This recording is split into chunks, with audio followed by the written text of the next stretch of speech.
Արմատներով ծնունդով արցախցի Սոֆիա Մելքումյանը մասնագիտությամբ մանկավարժ է, ով երկար տարիներ ապրելով հայրենիքից դուրս 2017 թվականին վերադառնում է հայրենիք և կյանքի կոչում իր նպատակներից մեկը Արցախում հիմնելով Ֆանֆան Տյուլպան ծաղկի սրահը։ Անցնելով բազմաթիվ վերապատրաստումներ և դասընթացներ, Սոֆիան արտերկրի փորձն ու մոտեցումները սկսեց կիրառել իր աշխատանքում։ Հիմնադրումից 1 տարի անց այս հայուհին բացում է երկրորդ սրահը կրկին Արցախում և մինչև շրջափակումը, անգամ շրջափակումից ամիսներ անց Ֆանֆան Տյուլպան ծաղկի սրահը շարունակում է աշխատել։ Շրջափակման շրջանում Սոֆիա Մելքումյանն աշխատանքի է անցնում ներքին գործերի նախարարությունում։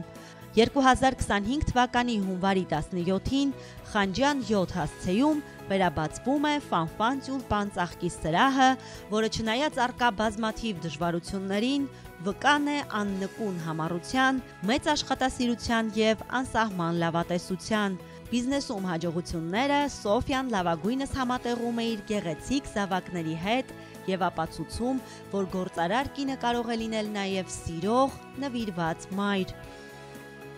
Սոֆիա Մելքումյան